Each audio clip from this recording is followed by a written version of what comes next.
Hello students, welcome you all in today's class. I am Amita, lecturer biology, Government Senior Secondary School Mahinderganj Rajpura, District Patiala. Students, biotechnology principles and processes chapter में से आज हम topic कर रहे हैं tools required for genetic engineering. Last lecture में हमने genetic engineering की बेसिक प्रोसेस के बारे में जाना कि कैसे की जाती है genetic engineering, which is a very recent branch of science. Genetic engineering को रिकॉम्बिनेंट डीएनए टेक्नोलॉजी भी बोलते हैं। जेनेटिक इंजीनियरिंग में हम जीन्स की मैनिपुलेशन करते हैं, ठीक है। अब फॉर एग्जाम्पल मैंने लास्ट लेक्चर में भी आपको ये एग्जाम्पल दी थी कि कुछ सीलेंट्रेट्स होते हैं, जैसे ये जेलीफिश है, it has the property of bioluminescence, ये लाइट एमिट करती है, ठीक है, ग्लो करती है रात को। तो हम चाहते हैं कि इसका जो gene that is responsible for bioluminescence, हम उस जीन को इस फ्रॉग के अंदर ट्रांसफर कर दें, ताकि ये फ्रॉग भी है जो बायोल्यूमिनेसेंस की प्रॉपर्टी शो करे। वो जीन जो हमने जेलीफिश से लिया, वो जीन फ्रॉग के अंदर पहुंचे, वहां पे वो अपना एक्सप्रेशन देना स्टार्ट कर दे। Is it possible? Yes, it is very much possible. और ये हमने लास्ट लेक्चर में जो है बेसिक प्रोसेस में देखा कि कैसे पॉसिबल हो सकता है। अब इस प्रोसेस को अकम्प्लिश करने के लिए बहुत से टूल्स की रिक्वायरमेंट होती है। एक कंप्लीट जो मशीनरी सेटअप हमें चाहिए होता है, वही हम आज डिस्कस करने वाले हैं कि कौन कौन से टूल्स चाहिए हमें जेनेटिक इंजीनियरिंग के लिए, रिकॉम्बिनेंट डीएनए बनाने के लिए। तो फर्स्ट है lysing enzymes, restriction enzymes, ligase enzymes, polymerase enzymes, alkaline phosphatase enzymes, फिर हमें वेक्टर चाहिए होगा, फिर हमें कॉम्पिटेंट होस्ट चाहिए होगा। ये सारी रिक्वायरमेंट्स हैं if we want to make a recombinant DNA. Okay, so in today's lecture we will study about the various enzymes which are used in recombinant DNA technology. So let's start with the lysing enzyme. Lysing word है वो lysis से लिया गया है। Lysis का meaning क्या होता है?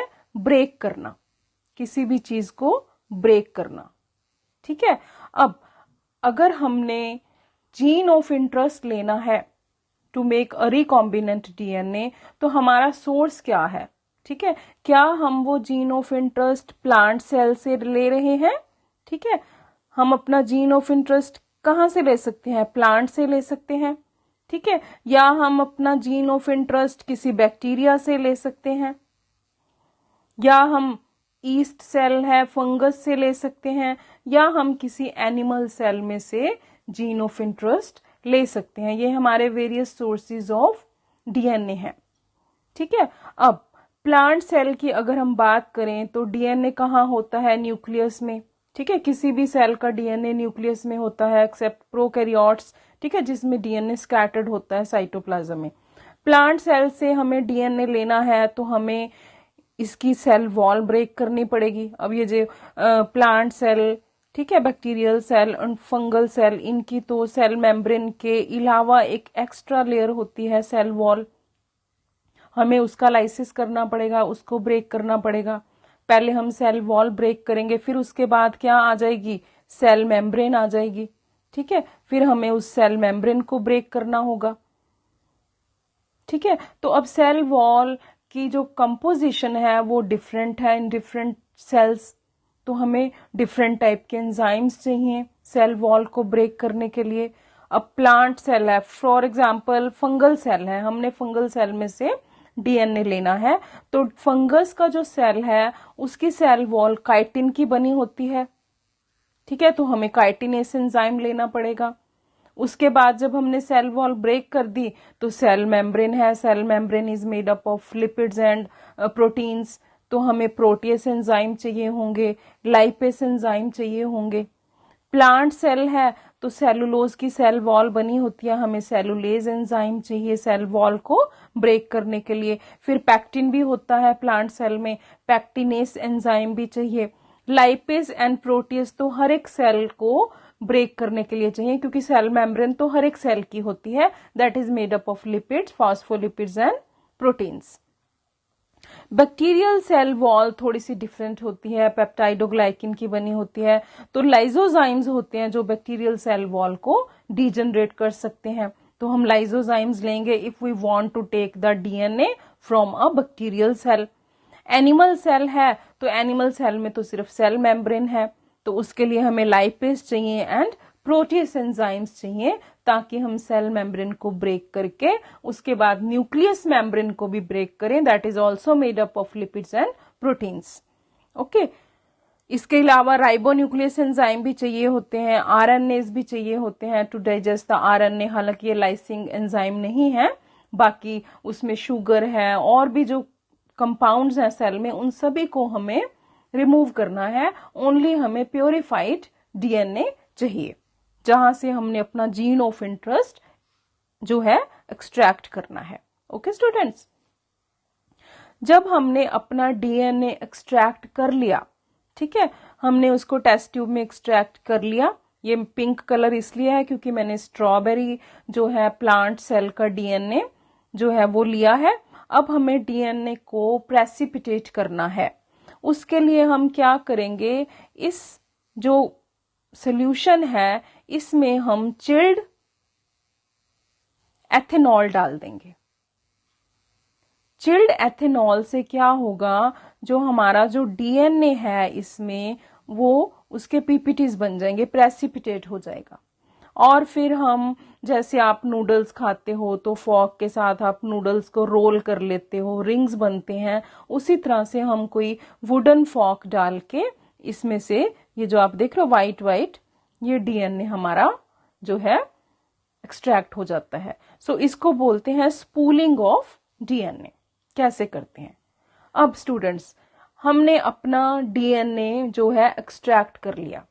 अब पूरा डीएनए तो हमें नहीं चाहिए, हमें तो उसमें अपना एक स्पेसिफिक जीन चाहिए, ठीक है, जो हमने इंसर्ट करना है, ठीक है, जिसका प्रोडक्ट हमें चाहिए। ओके, तो उसके लिए हम क्या करेंगे, डीएनए में से अपना जीन ऑफ इंटरेस्ट निकालेंगे।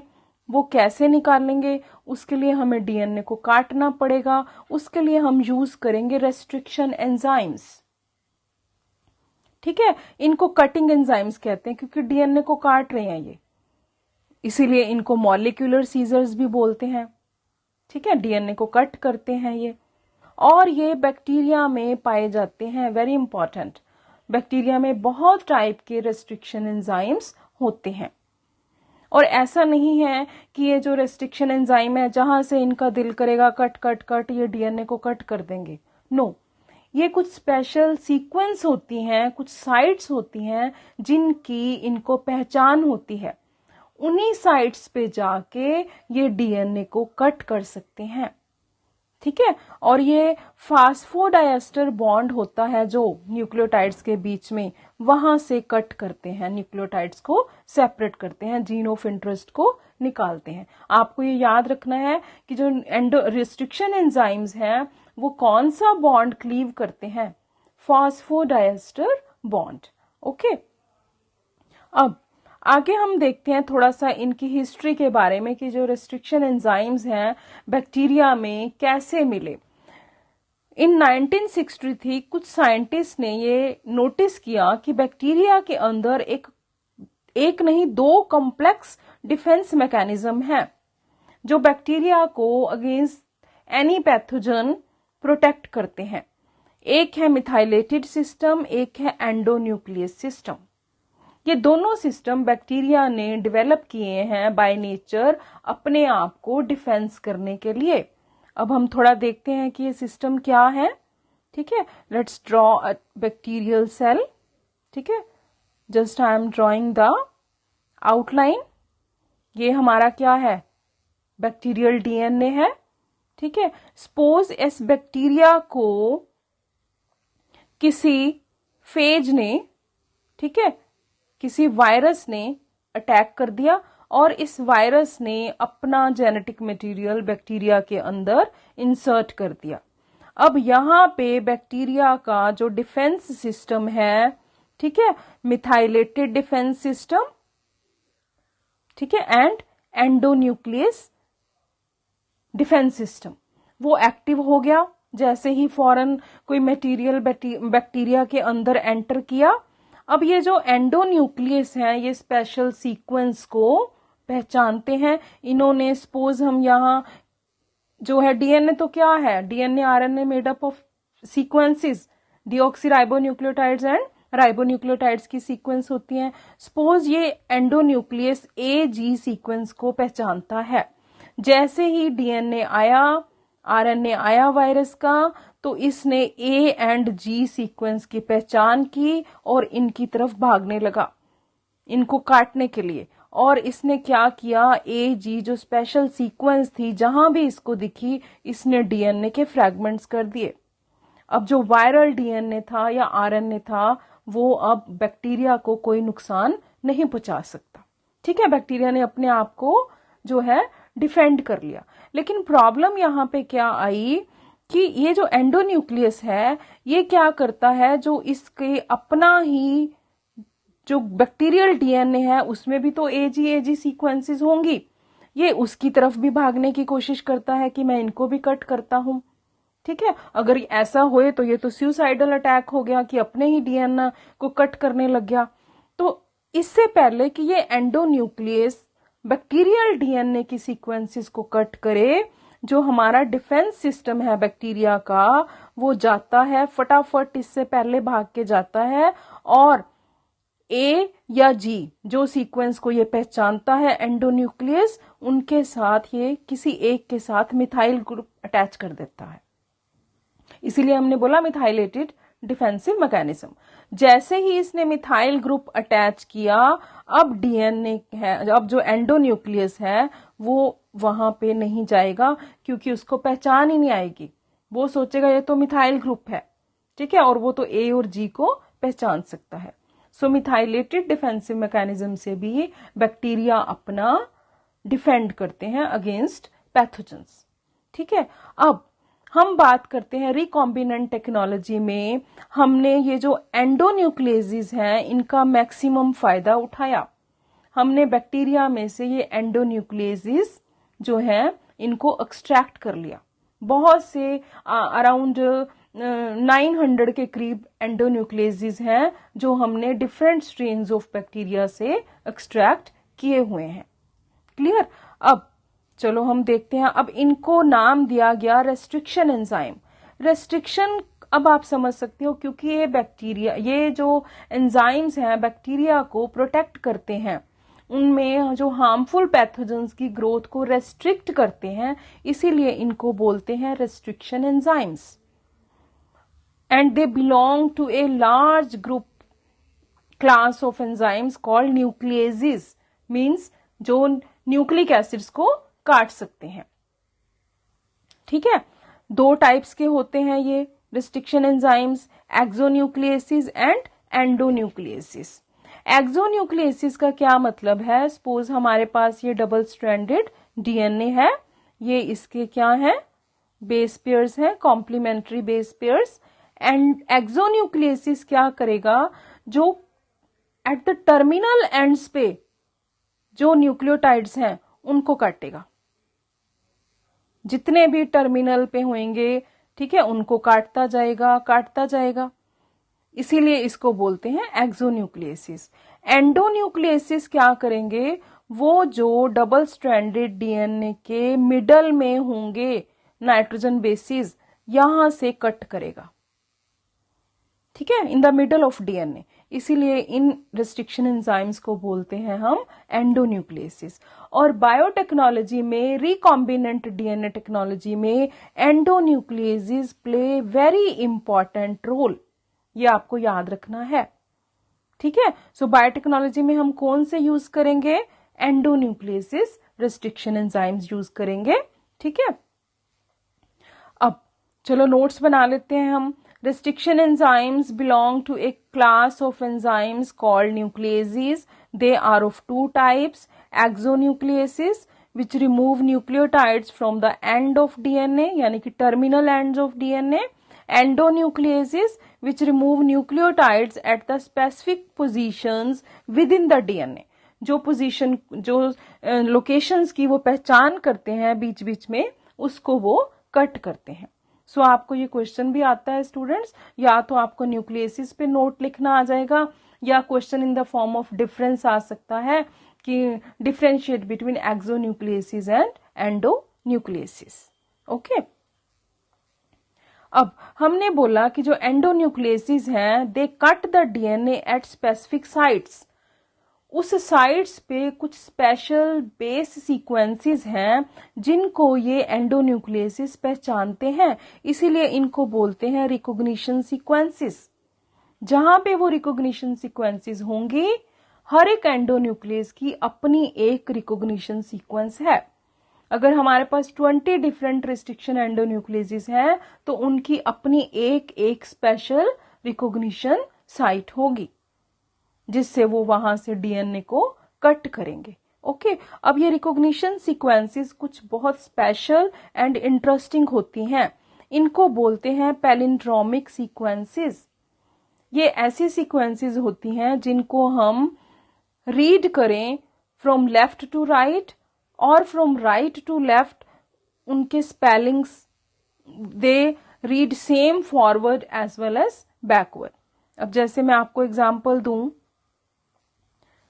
लेवल, ठीक है, LEVEL, आप इस डायरेक्शन से स्पेलिंग्स रीड करो। Okay, just a minute. Okay, आपने इस डायरेक्शन से स्पेलिंग रीड किए LEVEL, अब आप ऑपोजिट डायरेक्शन से रीड करो तो भी सेम स्पेलिंग्स आ रहे हैं। ठीक है, ऐसे ही madam, left to right read करोगे same spelling, right to left read करोगे सेम स्पेलिंग। ओके, सिविक, बहुत सी एग्जांपल्स हैं ऐसी जो हम पैलिंड्रोमिक सीक्वेंसेस। मलयालम, ये हमारी बुक में स्पेशल एग्जांपल दी हुई है। ठीक है, MALAYALAM, यहां से रीड करो, चाहे आप इस तरफ से रीड करो, सेम स्पेलिंग्स हैं। लेकिन हम जो है डीएनए की सीक्वेंसेस देखते हैं कि डीएनए में क्या ऐसी सीक्वेंसेस होती हैं, अगर हम उनको 5 प्राइम टू 3 प्राइम रीड करें तो सेम होंगी, और इस तरफ से भी 5 प्राइम टू 3 प्राइम रीड करें तो सेम होंगी। आप देख सकते हो, ये जो है GGATCC, 5 prime to 3 prime read किया, इधर आपने फिर 5 प्राइम से स्टार्ट किया, GGATCC, सेम सीक्वेंस रीड हो रही है जब भी आप 5 prime to 3 prime end read करते हो। ठीक है, ऐसे ये सीक्वेंस है GAATTC, इस तरफ से 5 प्राइम रीड करना शुरू करो, GAATTC। तो इन सीक्वेंसेस को हम बोलते हैं पैलिंड्रोमिक सीक्वेंसेस, और ये जेनेटिक मटेरियल में होती हैं जिनको रेस्ट्रिक्शन एंडोन्यूक्लियस पहचानते हैं। अब आप कहोगे कि ये BAMH1 क्या है? ठीक है, ये एक टाइप का रेस्ट्रिक्शन एंडोन्यूक्लियस है जो बैक्टीरिया से एक्सट्रैक्ट किया गया है। इसका नाम BAMH1 कैसे पड़ा वो हम बाद में देखेंगे। EcoR1, ये भी एक टाइप का रेस्ट्रिक्शन एंडोन्यूक्लियस है। EcoR1 की ये पैलिंड्रोमिक सीक्वेंस है, आपको याद रखनी है। इसी सीक्वेंस को वो पहचान पाएगा, इसके सामने कोई भी डीएनए ले आओ, किसी भी सोर्स से ले आओ, ये इस सीक्वेंस को पहचानता है, वहीं से कट मारना शुरू कर देगा। क्लियर? अब इनका हम एक्शन देखते हैं कि कैसे ये कटिंग स्टार्ट करते हैं। ठीक है, जैसे ही EcoR1 में रिस्ट्रिक्शन एंजाइम ले रही हूं, इसको एक डीएनए को एक्सपोज किया गया इस एंडोन्यूक्लियस के सामने, तो इसने अपनी जो रिकॉग्निशन सीक्वेंस है उसकी पहचान की। क्या थी वो? GAATTC, आपको याद रखना है। ठीक है, तो इसने G और A के बीच में स्पेशल जो सीक्वेंस को पहचाना, यहां पे कट लगा दिया दोनों साइड से। ठीक है, जो रिस्ट्रिक्शन एंडोन्यूक्लियस होते हैं बेटे, वो दोनों स्ट्रैंड्स पे डीएनए के कट लगाते हैं। जैसे ही इसने कट लगाया, अब क्या होगा हम देखते हैं कि यहां से इसने कट लगाया, G सेपरेट हो गया। ठीक है, इधर AATTC, ठीक है, फटाक से दूसरी तरफ चला गया। इधर अगर इसने नीचे से जब कट लगाया तो इधर क्या हुआ? G ओके, यहां पे कौन सा सेपरेट हो गया हमारा, ए टी टी एंड सी, इन्होंने तो आपस में हाइड्रोजन बॉन्डिंग कर ली। क्लियर, ये हमारा डबल स्ट्रैंडेड था, उसमें कट लग गया। अब आप ध्यान से देखो कि ये हमारे जो बेस पेयर्स हैं ये अनपेयर्ड हो गए, ठीक है, ये सिंगल स्ट्रैंडेड बन गए। क्लियर, अब ये जो सिंगल स्ट्रैंडेड बेस पेयर्स हमारे जो कटिंग के बाद हैं, ये इतना अपने कॉम्प्लीमेंट्री बेस पेयर्स को ढूंढने की कोशिश करते हैं कि हमारे पास कोई कॉम्प्लीमेंट्री बेस पेयर्स आए और हम फिर से डबल स्ट्रैंडेड बन जाएं। ये कॉम्प्लीमेंट्री बेस पेयर से चिपकने की कोशिश करते हैं, इसीलिए इन एंड्स को बोलते हैं स्टिकी एंड्स। ठीक है, सो रिस्ट्रिक्शन एंडोन्यूक्लियेसिस स्टिकी एंड्स प्रोड्यूस करते हैं, और ये स्टिकी एंड्स बहुत ही इंपॉर्टेंट होते हैं रिकॉम्बिनेंट डीएनए बनाने के लिए। ठीक है, अब आप समझ गए इनको स्टिकी एंड्स क्यों बोलते हैं, because they are the unpaired single stranded stretches of DNA. Clear, sticky ends, they are the stretches of unpaired overhang nucleotides because they are able to form base pairs with any DNA। कोई भी DNA इनके सामने आएगा जो complementary होगा, ठीक है, that contain the complementary sticky ends, ये उसके साथ बेस पेयरिंग कर लेंगे, और यही प्रिंसिपल है रिकॉम्बिनेंट डीएनए को प्रोड्यूस करने का।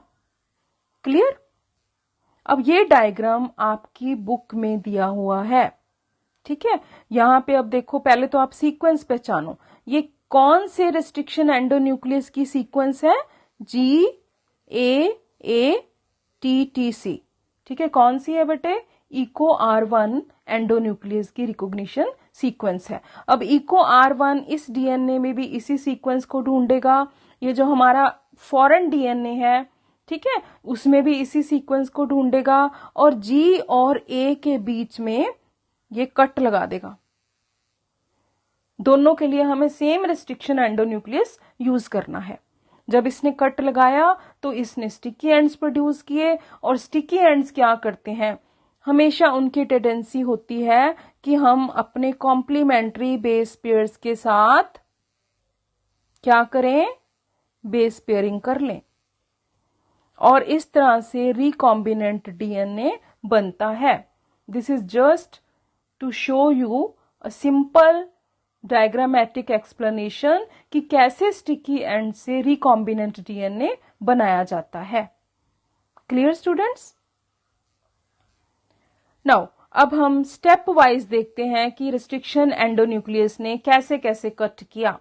सबसे पहले अब आप समझ गए, इको R1 की बात कर लेती हूं मैं, इसने अपनी स्पेशल रिकॉग्निशन सीक्वेंस को पहचाना, GAATTC, याद रखना है आपको, इको R1 की रिकॉग्निशन सीक्वेंस है, वहां पे जाके ये बाइंड हो गया to that DNA, to that particular sequence. Now then it cuts the 2 strands DNA at specific points, ठीक है, G और A के बीच में ये कट लगाएगा, दोनों तरफ कट लगाएगा, सेम बेस पेयर्स दोनों स्ट्रैंड्स पे, और फिर ये क्या बना देगा, स्टिकी एंड्स बनाएगा, and sticky ends are used in biotechnology. Clear students, okay. अब ऐसा नहीं है कि रिस्ट्रिक्शन एंडोन्यूक्लियेसिस हैं जो सिर्फ स्टिकी एंड्स ही बनाते हैं। स्टिकी जो रिस्ट्रिक्शन एंडोन्यूक्लियेसिस हैं जैसे इको आरबी है, वो ब्लंट एंड्स भी बना सकता है। अब ये ब्लंट एंड्स क्या है, अब आप देख रहे हो ये सीक्वेंस, जो रिस्ट्रिक्शन एंडोन्यूक्लियस है वो यहां पे मिडल से कट लगा रहा है, ठीक है, दोनों तरफ से जो फॉस्फोडाइस्टर बॉन्ड्स हैं यहां से कट कर रहा है वो, और जो हमारे पास आफ्टर कटिंग 2 फ्रैगमेंट्स आए वो तो ऑलरेडी पेयर्ड है, उनमें तो अनपेयर कोई भी बेस पेयर नहीं है, तो उन सेगमेंट्स को, उन फ्रैगमेंट्स को हम बोलते हैं blunt ends in which there are no unpaired और ओवरहैंग बेस पेयर्स। ठीक है, अब आप मुझे सोच के बताओ, क्या ब्लंट एंड्स हम रिकॉम्बिनेंट डीएनए बनाने के लिए यूज कर सकते हैं? नहीं, हमें स्टिकी एंड्स चाहिए अगर हमने रिकॉम्बिनेंट डीएनए को बनाना है। ओके, सो ये भी क्वेश्चन आ जाता है आपको कि differentiate between sticky ends and blunt ends, जिनको फ्लश एंड्स भी बोला जाता है। ओके, अब हम चलते हैं नेमिंग के ऊपर कि रेस्ट्रिक्शन एंडोन्यूक्लियस, हमने इको R1 बोला, बैम H1 बोला, हिंड2, बहुत से एंडोन्यूक्लियस हैं जो बैक्टीरिया से आइसोलेट किए गए हैं, उनका नॉमेनक्लेचर कैसे किया गया। अब इको R1 ये एक रेस्ट्रिक्शन एंडोन्यूक्लियस है।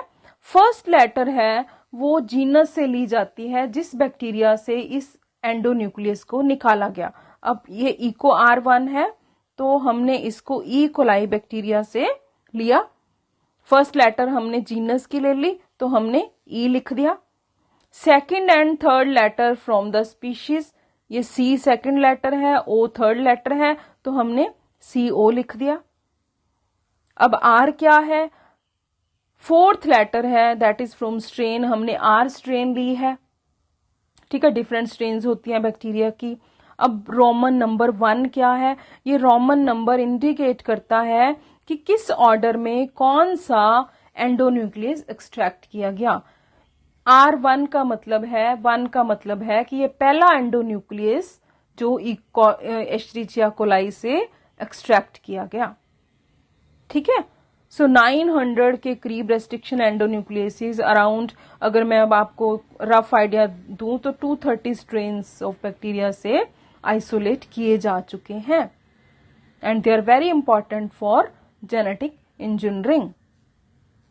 अब और एग्जांपल्स लेते हैं हम कि बैक्टीरिया से कैसे जो है इनकी एक्सट्रैक्ट करके नेमिंग की गई। बैम H1, अब बी मीन्स बेसिलस बैक्टीरिया का जीनस है, उससे हमने बी लिया। एमाइलो लिक्विफेसियंस, 2 वर्ड लेने हैं हमने, ठीक है, सेकंड एंड थर्ड जो है हमारा ए एंड एम ले लिया हमने स्पीशीज से। एच क्या हो गई, इसकी स्ट्रेन हो गई। 1 मीन्स कि this may be the first endonucleus that is extracted from Bacillus ameloleukifesciens. Hind2, Haemophilus genus bacteria का, इन्फ्लुएंजा का IN ले लिया हमने, D स्ट्रेन है। 2 मीन्स कि ये सेकेंड जो है बैक्टीरिया है, जो सेकेंड एंडोन्यूक्लियस है जो एक्सट्रैक्ट किया गया। ठीक है, clear, but this was first discovered, पहले डिस्कवर किया गया था इसको। क्लियर। सेल 1 स्ट्रेप्टोमाइसिस जीनस है इसलिए एस लगाया। AL हमने स्पीशीज के 2 वर्ड्स ले लिए, एल्बस से AL ले लिया। 1 means this was the first endonuclease that was extracted from Streptomyces albus. Clear students, so ये थी कि how we name these एंडोन्यूक्लियसेस।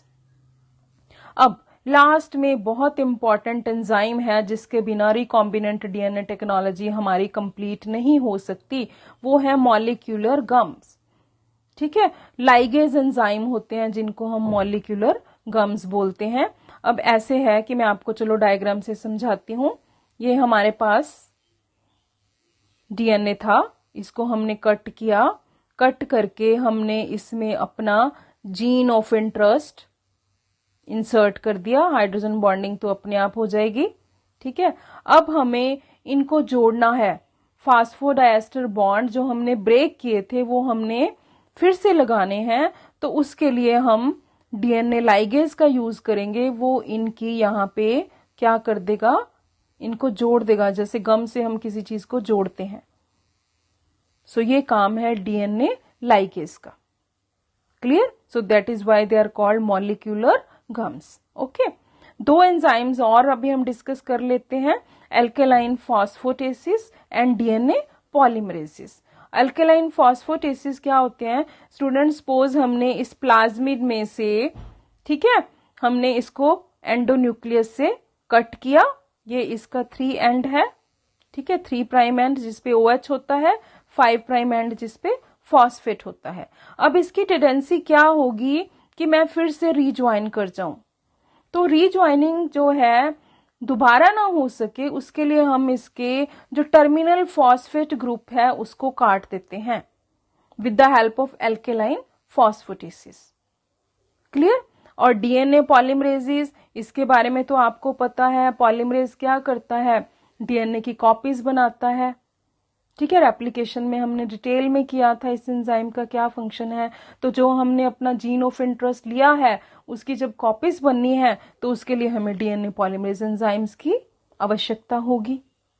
Clear? सो ये एंजाइम्स थे जो इंपॉर्टेंट एंजाइम्स जो हमें जेनेटिक इंजीनियरिंग में जिनकी हमें जरूरत होती है। Clear, students? So this is all for today's lecture. In the next lecture we will take up the types of vectors which are required for genetic engineering. Till then, study well, learn well and have a nice day. Thank you.